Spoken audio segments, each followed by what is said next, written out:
From the Pyle Media Venture Studios in Noblesville, Indiana, this is the Jacob Pyle Show with tonight's guest, author Laurie Kay, and the host of our show, Jacob Pyle. Thank you, Zach. Good evening and welcome to the Jacob Pyle Show. My name is Jacob Pyle and I'm glad to have you with us.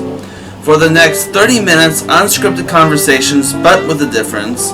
No shouting, no cussing. All topics that we are discussing on the show have been approved by me before the show taping. Tonight's show is going to be devoted to all of you Beatles fans out there. For the sake of the viewers who are too young to know who the Beatles are, it was a band that these four guys from Britain put together. But what was so groundbreaking about them was that they were, if I remember correctly, the first ever British group to be introduced to American television, thanks to a great man by the name of Ed Sullivan. Let me real quickly introduce you to the members. Of course, you have Paul McCartney and Ringo Starr, who are both still living. Over here you have a man named George Harrison, who passed away in 1997. Now I want you to pay attention to this last member, as he will be our primary focus of tonight's episode. This is John Lennon. On December 8th, 1980, John Lennon passed away because he was murdered and assassinated. The lady that I'm about to introduce to all of you was partially responsible for conducting Lennon's final interview. She is the author of the book Confessions of a Rock and Roll Name Dropper, My Life Leading Up to John Lennon's Last Interview, which is published by Fayetteville Mafia Press and can be found at Amazon and most bookstores. Joining us via Zoom to talk about this book for us is the author of the book, our guest, Laurie Kay. Laurie, welcome. Thank you. Nice to meet you. Nice meeting you. Go ahead and tell us about yourself. Well, I've had an incredible career in rock radio and rock magazines and TV, also in video, music related, where I've done a ton of musician interviews. And starting very early on in my life was the Beatles. I started for RKO Radio writing and co-producing their special RKO Presents the Beatles, which was 14 hours originally, the longest United States radio special about the Beatles ever produced. And then we expanded it to 17 hours and got to change the name to the Beatles from Liverpool to Legend, which I'd come up with earlier, and I was much happier to hear. So that was great. And then from then on, I got to do everything from interview George Harrison on my own solo interview, and then go with my RKO team of Dave Sholin, the music director of KFRC and RKO Radio, and our engineer producer Ron Hummel, to London to interview Paul McCartney. And then a year and a half later, we got to go to the Dakota in New York to interview John Lennon and Yoko Ono regarding the release of Double Fantasy, John's first album, music actually, in 5 years. And it was going to be the greatest day of my life. And unfortunately, it turned out also to be the worst day of my life once he was killed, shot and killed, between 4 and 5 hours after the end of our interview. Now, what gave you the inspiration to write this book and to tell the story about John Lennon? Well, it's the number one episode of my life, of course. And also during the interview, John was so excited because I had brought with me a copy of Yoko Ono's book, Grapefruit, which I had, my original copy. And they were so excited, both of them, because they hadn't seen a copy in years and years. And Yoko said, "Oh, I can't wait to autograph it for you." And John said, "Oh, please, can I autograph it for you too? Because it says right here, introduction by John Lennon." And I said, "Of course, I'd love to have you autograph it." And once he did, at the end of our interview, once they both did, and then he did, and just did an adorable cartoon of him and Yoko, I said, "Thank you, it's great." And he said, "Oh, well, I love it when authors that I know autograph their books for me too. And I said, wow, that's incredible, because I'm going to write a book eventually, and I will be happy to autograph it and send it to you. And he said, wow, great. So that, of course, encouraged me right off the bat to write my book. And even though it took me over 4 decades to do it because of all the tragedy and guilt that I felt following that interview, it just enabled me to write my book after all these years. Now, I told you before we taped our interview that I had a chance to look over your book, and I found this very interesting. And I want to take you back to the beginning, if I may. Your first ever radio job was as a newsroom intern at a radio station, KFRC, the Big 610 in Los Angeles, for those who aren't familiar with it. What was that experience like for you? KFRC is San Francisco. San Francisco, I'm sorry. Yeah, that's okay. KHJ was the sister station in LA that I'd grown up listening to. And when I was a journalism student at UC Berkeley, I got an internship at KFRC. I was the very first intern that they'd ever had in the newsroom, and I was so well accepted, and my writing and my interviewing was so well liked, even during the just few months of my internship, that I was offered a job as the news editor. So I dropped out of school, and I immediately went to work at what was basically the #1 top 40 station in the country, according to Billboard. And so that was very exciting. And right off the bat, I got the opportunity, as I mentioned before, to write and co-produce RKO Presents The Beatles, which became The Beatles from Liverpool to Legend. And that was very exciting. And even though it doesn't play anymore, and it was originally released as a reel-to-reel, a series of 14 reel-to-reel. This is hour 12, and I still keep the boxes because I love the Beatles photos and what they mean to me and how wonderful it was to work on. So that was my major start of my career. And I was a newscaster eventually at a station in Omaha, Nebraska, WOW, which was a major 50,000 watt station, the one that Johnny Carson started at, actually. And then I was at Seattle, King AM, another big station, for a couple years. And then I came back to KFRC in San Francisco to go on the air as a newscaster and go off to London with my RKO team to interview Paul McCartney, and then eventually to New York to do the interview with John Lennon. All right. Now, we got about a minute and 20 seconds left. So real quickly, go ahead and tell the folks how they can purchase this book. Well, people can go to Amazon and look it up. Confessions of a Rock and Roll Name Dropper, my life leading up to John Lennon's last interview. Or they can go to just about every bookstore website in the country and buy it online there, or go to most bookstores that seem to have it in stock, including Barnes and Noble and a number of others. And you can go to my website, confessionsofarockandrollnamedropper.com, and find my publisher's website as well, and you can buy it from their website also. All right. We have to pause for this break. When we come back, I will have part 2 of my conversation with Laurie Kay. We're going to talk more about the Beatle. I want to talk to you about getting a chance to work more with working with John Lennon and working with the Beatles. It's going to be a fun conversation, I think. So stay with us, folks. We'll be right back. Welcome back to the Jacob Pyle Show. My guest for tonight is Laurie Kay, author of the book Confessions of a Rock and Roll Name Dropper. My Life Leading Up to John Lennon's Last Interview, which is published by Fayetteville Mafia Press and can be found at Amazon and most bookstores. Now, were you always a big Beatles, John Lennon fan ever since they've been around?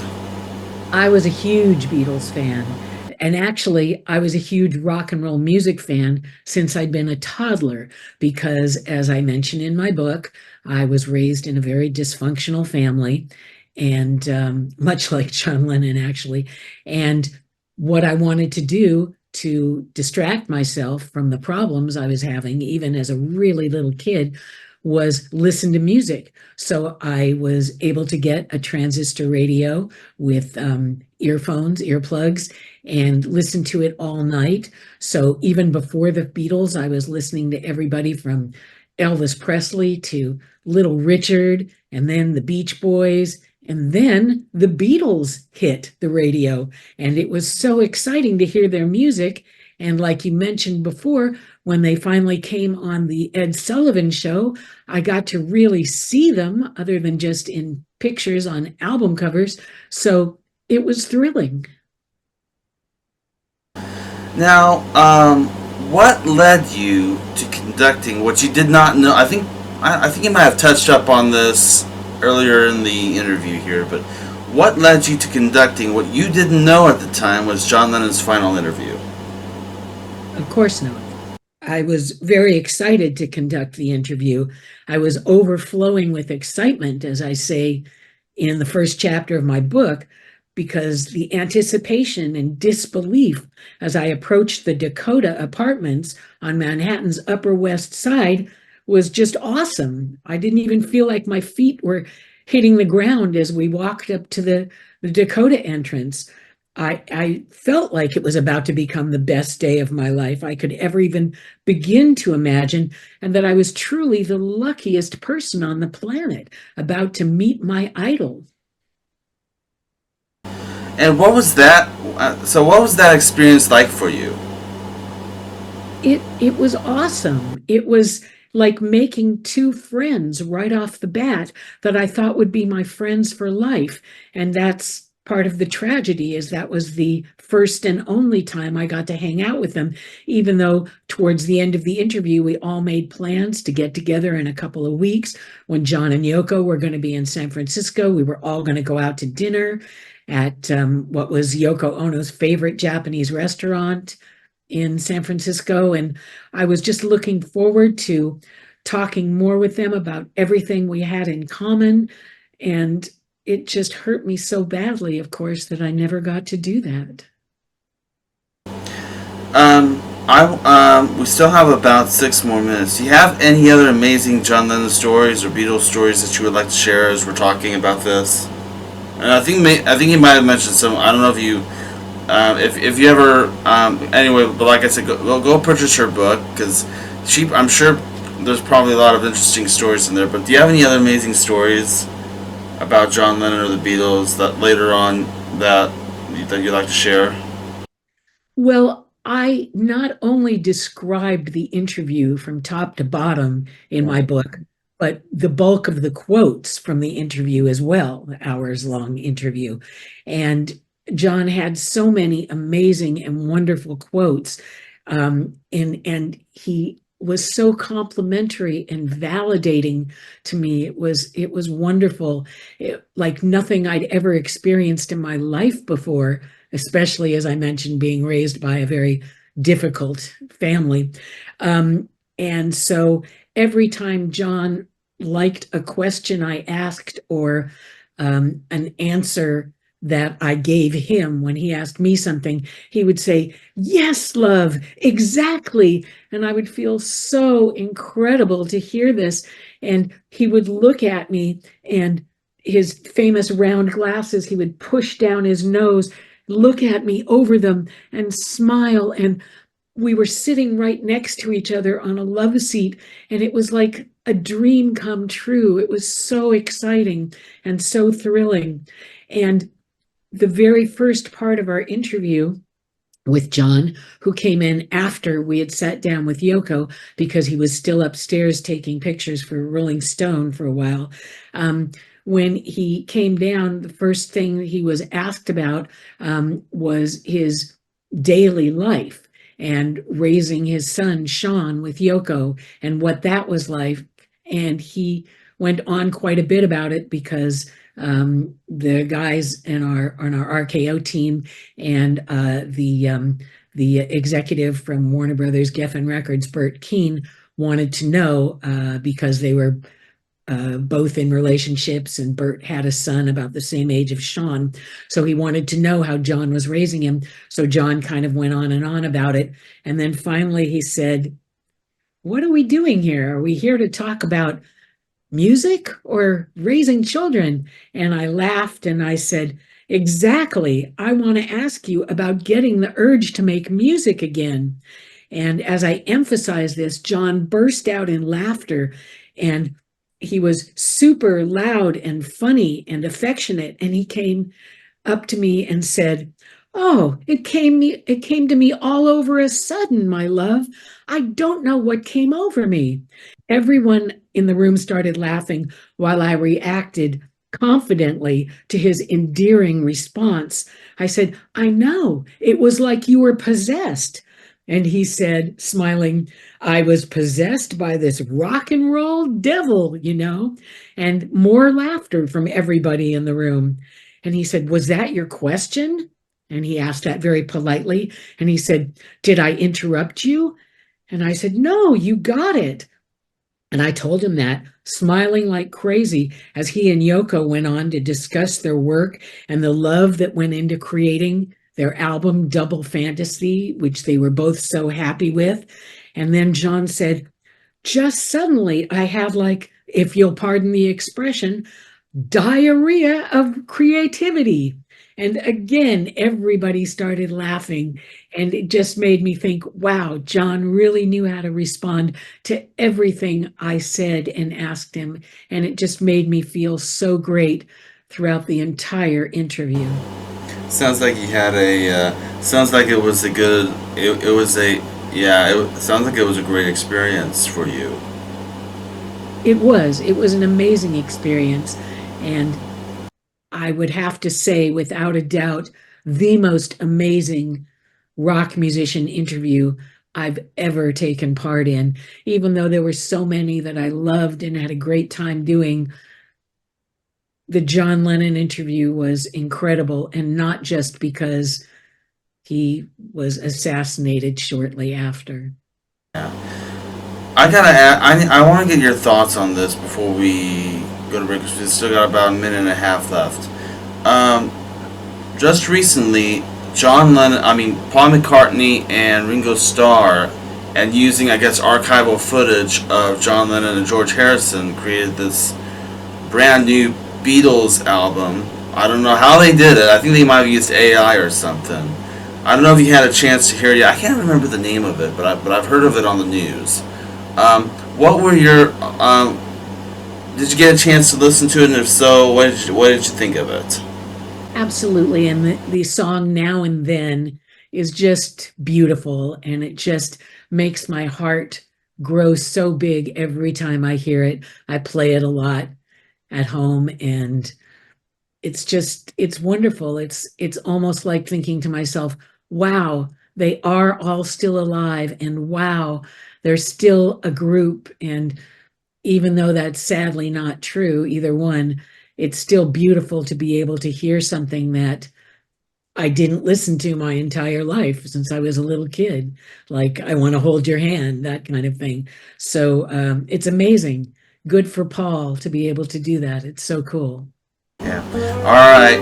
We need to take this last break. When we come back, I will have a preview of our show for next week, and we will conclude our interview with Laurie Kay, and I might even sing a song as well. So stay tuned. We'll be right back. Welcome back to the Jacob Pyle Show. My guest for tonight is Laurie Kay, who is the author of the book Confessions of a Rock and Roll Name Dropper, My Life Leading Up to John Lennon's Last Interview, which is published by Fayetteville Mafia Press. It can be found at Amazon and most bookstores. And I hope you can join us next week on the Jacob Pyle Show, where my guest will be author of Destiny's Daughter, Frances Altman. Alright, so, now, the news not long after you've done that interview, of course, the news comes out, you find out that John Lennon was assassinated and he passed away. What was your initial reaction to it when you first heard the story? Well, I should say that the guys who were with me, the RKO team members and the executive from Warner Geffen, all went back to the West Coast. They had caught their flight already. I was the only one staying in New York that night because I was going to be having dinner with an old friend of mine. And as I left the Dakota, saying goodbye to them, they all got in our limousine because the guys were dropping John and Yoko off at the recording studio where they had a session coming up. I said goodbye, I hugged them all, I waved, and I started to walk up to my friend's office. And before I even got a couple of feet away, I was approached by a really obnoxious, creepy guy who kept saying, "Did you talk to him? What'd you talk about? Did you get his autograph? What's that?" And he wouldn't shut up and wouldn't leave me alone. And he kept following me. And I wanted to turn around and smack him, but I didn't. I just kept going. And finally, I had to turn around and give him a really dirty look and run away practically. And he finally stopped following me. So I got up to my friend's place and immediately told him about the great interview that I had, and we ended up going out to dinner. And when we got back to my friend's apartment, he said before he opened the door, "When I open the door, the radio is going to be on because I leave the radio on in case anybody tries to break in, then they'll think I'm home and they'll go away." So he opened the door, and all of a sudden, as he opened it, a reporter came on saying, "John Lennon has been shot. He's at the Roosevelt Hospital." And I gasped. I was horrified. And I immediately ran out into the street and caught a cab and went to the hospital.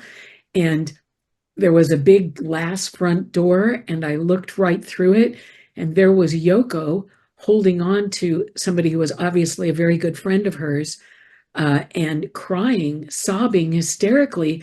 And as much as I wanted to walk in and give her a hug and say, "Oh, Yoko, I'm so sorry," I realized just looking at her, it wasn't that John had just been shot. He'd been fatally shot. And even though that hadn't been announced, I just had that feeling in my heart that that's what happened. So I immediately went to the payphone outside and called the RKO New York headquarters, and spoke to my old newscaster boss, who was now the big executive there, and told her. And she said, "Oh my God, come here and, plan on spending the night here and working." And I did. I did interviews all night. And sure enough, in just a few hours, the newscast came on saying John had been shot and killed, not just shot. And I felt horrible being right about that. And also watching the newscast, they were saying that the killer had already confessed, and they showed the killer, and that was that same creepy guy who'd followed me out of the Dakota. And I immediately started feeling the guilt that I've felt for well over 40 years now, because what if I had said to him, "Get lost, go away," and then gone to the security department at the Dakota and said, "You've got to get rid of this guy. He's bugging people. He shouldn't be here." Maybe they would have been able to get rid of him, and therefore John wouldn't have been shot. Or maybe they would have called the police, who would have been able to get rid of him. Or maybe they would have looked at him closely enough and seen that he had a gun that he was carrying in the pocket of his coat, which I didn't. So that's the reason of all the guilt that I felt over all these years. Part of the reason, I should say. So it was tragic. And then that morning, after staying up all night and working at the RKO network office, I went on the Today Show, which was really awful, and answered all their questions. And I hadn't slept, and I just felt so tragic, and I just wanted to leave. And so I immediately flew back to the West Coast and had to start writing the special with the John Lennon interview that was originally supposed to be a special aired on Valentine's Day of the next year. But of course, now that John had been killed, I had to write the special because it was going to air 6 days after the interview took place on that Sunday afterwards. And it was the hardest special I've ever written in my life because I had to listen to the whole interview while sitting at the hotel that I was staying at. And it was awful because it made me cry, because as much as I wanted to remember how wonderful the interview was, it hurt more knowing that John was dead. So I dedicated the special, of course, to Yoko and finished writing it. And it was the most tragic assignment of my entire life. All right, we have about a few minutes left. I want to sing a song that kind of pertains to this. I don't know if you've heard the story or not, but I'll kind of introduce the story to you. Not long after John Lennon's passing, Paul McCartney and his wife Linda invited rock and roll legend Carl Perkins to the studio to help record a couple of songs for Paul McCartney's new album. Before Carl left, he wrote the song as a gift to both Paul and Linda for having him over. After he finished singing the song, Paul left the room in tears. Linda gave him a hug. Turned out the song helped Paul McCartney grieve over John Lennon's passing. It was like a message for him, so to speak. And I'm going to sing it for you right now. The song is called My Old Friend, and I hope you enjoy it.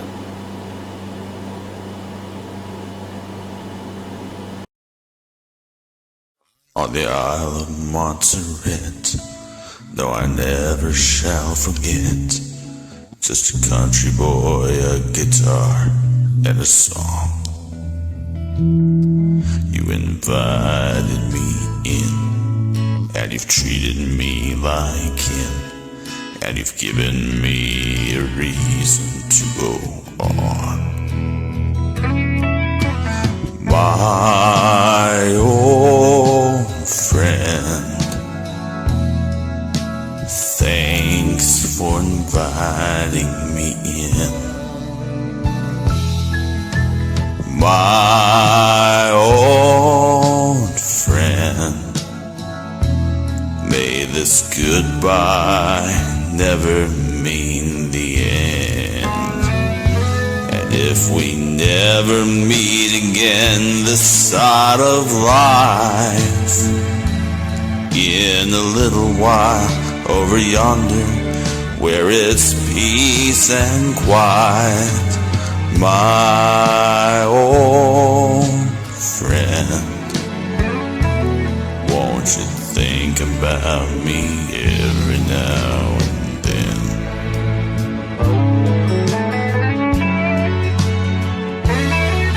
If I told you how I feel, oh, it wouldn't sound so real, 'cause emotions, they are now just sitting in.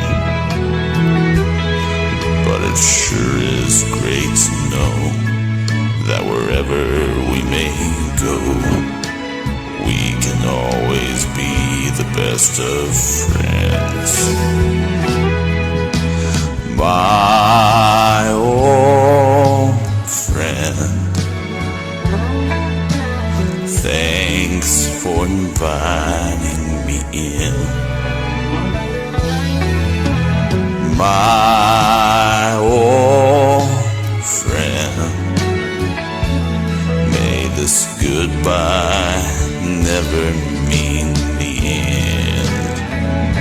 And if we never meet again this side of life, in a little while over yonder, where it's peace and quiet, my old friend, won't you think about me every now and then.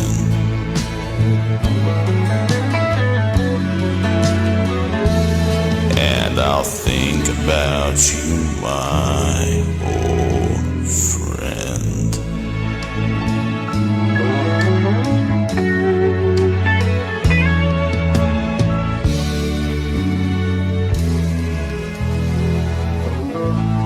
Alright, we gotta go because we're out of time. Thank you so much for joining us. And to all of you out there, again, Confessions of a Rock and Roll Name Dropper.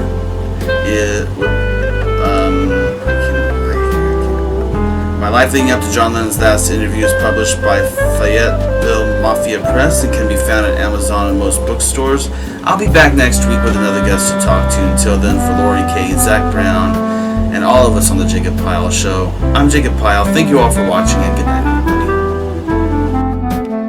If you want to be a guest on the Jacob Pyle Show, or if you'd like a DVD copy of tonight's program, send Jacob an email. His email address is jtpyle1@aol.com.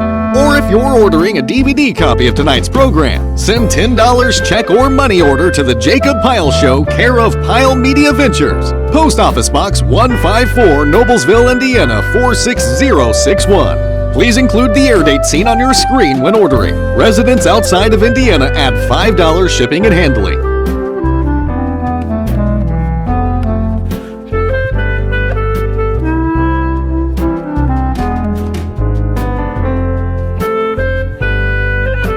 This is Zach Brown speaking for the Jacob Pyle Show, a Pyle Media Ventures presentation. This program has been pre-recorded.